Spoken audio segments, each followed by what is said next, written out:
3 อย่างที่ใช้กับ verb to be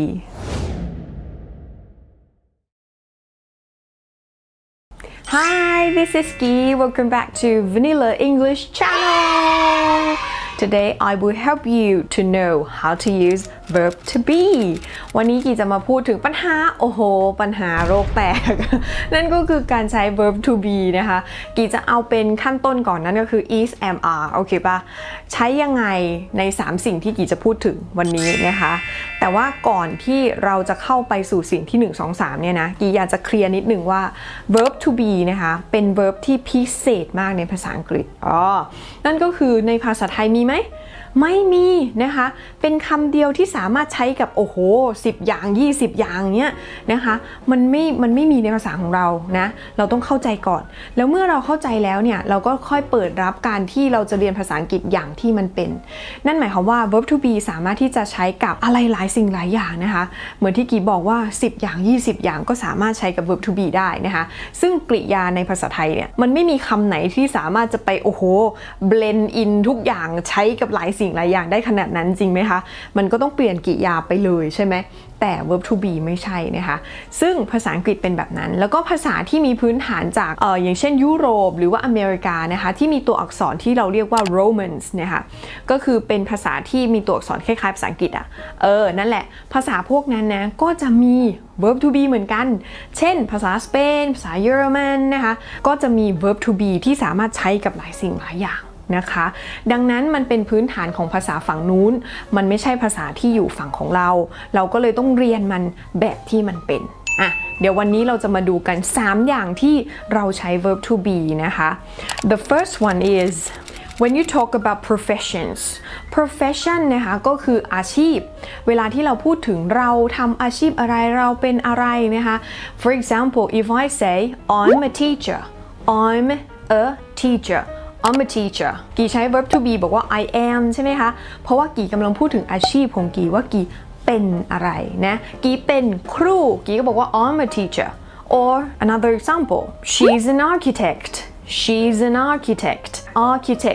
ก็คือสถาปนิกนะคะ architect ตัวนี้นะการออกเสียงคือ key นะคะไม่ใช่ architect นะคะเป็นตัว K โอเคไหม architect so she's an architect เห็นไหมกี่ใช้ verb to be เพราะว่ามันพูดถึงอาชีพเวลาที่เราพูดถึงอาชีพใครสักคนเนี่ยเราจะใช้ verb to be โอเคไหมคะ another example is Tony's a business owner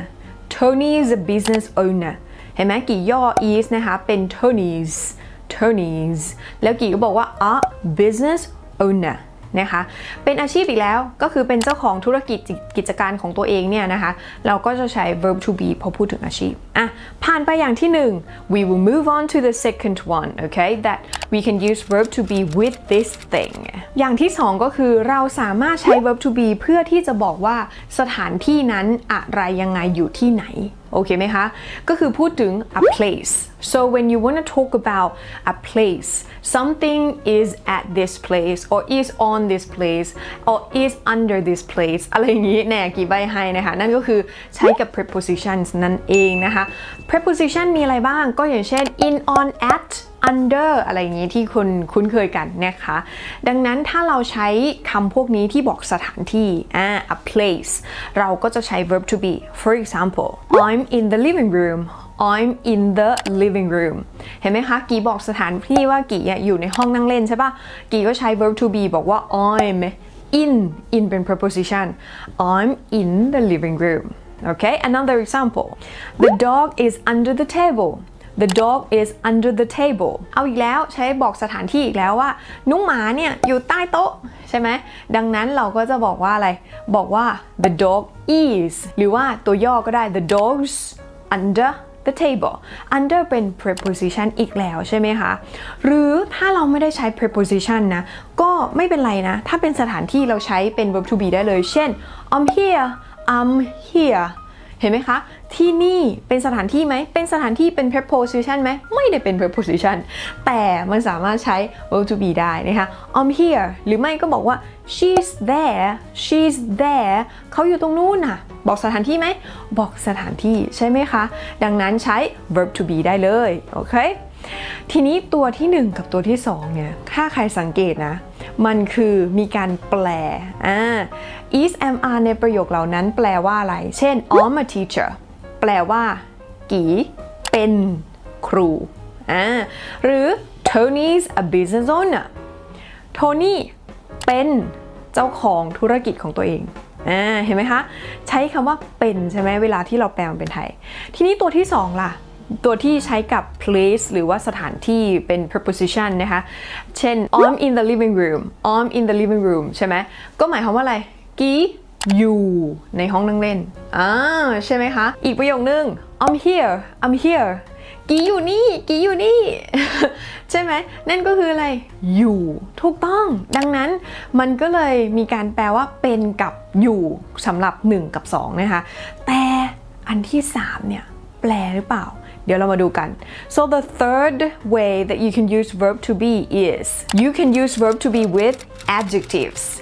ใช่แล้วนั่นก็คือการใช้ verb to be กับ adjective นั่นเองนะคะ for example I'm beautiful ชอบตัวอย่างนี้เหลือเกิน I'm beautiful เห็นไหมคะกีใช้ beautiful เป็น adjective แต่กีใช้กับอะไร verb to be นั่นเองนะคะ another example Kristen is tall Kristen is tall นะคำว่า tall เป็น adjective ใช่ไหมคะขยายลักษณะของคนใช่ไหมดังนั้นนะใช้กับ verb to be ได้นะคะนั่นก็คือ Kristen is tall another example elephants are big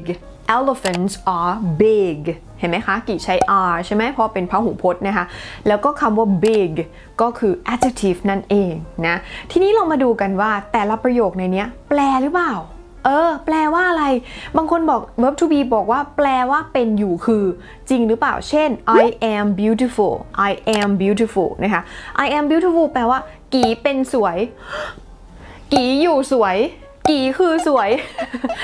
ไม่ใช่ใช่ไหมดังนั้นตัวที่3กี่จะบอกว่ามันไม่แปล มันไม่แปลค่ะ verb to be บางครั้งการใช้ในประโยคมีการแปล verb to be บางครั้งการใช้ในประโยคไม่ต้องแปลโอเคปะดังนั้นเราแค่เข้าใจมันแค่นั้นเองว่าเราสามารถจะใช้กับ adjective แล้วก็แต่งประโยคไปได้เลยแล้วประโยคนี้แปลว่าอะไร I'm beautiful แปลว่าฉัน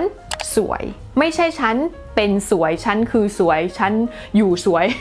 ไม่ใช่ใช่ปะคะก็ต้องเป็นว่าฉันสวยนั่นเองโอเคไหมดังนั้นวันนี้กี่เอามาฝากแค่ประมาณ3อย่างเท่านั้นแต่ verb to be มันใจเยอะมากนะคะจะสรุปในคราวเดียวมันไม่ได้แล้วกี่ชอบให้ทุกคนเนี่ยนะคะได้ฝึกด้วยตัวเองแต่ละอย่างเหมือนเราเก็บข้อมูลเก็บความรู้ของเรานะคะใส่ลิ้นชักอย่างเป็นระเบียบเพราะว่าถ้าหากว่าเราเนี่ยเก็บแบบรวมกันไปหมดเลยพอหยิบมาใช้ไม่รู้จะใช้อะไรหยิบมาไม่ถูกก็เลยกลายเป็นว่าเราก็เลยหลงลืมกันไปใช่ไหมคะดังนั้นนะคะเวลาที่กี่อธิบายหรือว่ากี่สอนในคอร์สของกี่เนี่ยกี่ก็จะเน้นการแยกออกแล้วก็ฝึกอันเดียวอันที่2ฝึกอันเดียวนะคะอันที่3ฝึกอันเดียวให้ทุกคนเนี่ยเก็บใส่ลิ้นชักแต่ละอันให้เรียบร้อยก่อนแล้วก็ผ่านไปอันที่2ที่3แล้วก็โอ้โห10-20ก็ว่ากันไปนะคะตอนนี้กี่ก็มีคอร์สนะคะสำหรับ beginners ซึ่งตัวนี้ข้อมูลตรงนี้นะคะเรื่อง verb to be เนี่ยก็อยู่ในคอร์ส beginners เหมือนกันนะคะแล้วก็วิธีการที่กี่ให้ทุกคนฝึกก็คือ you need to speak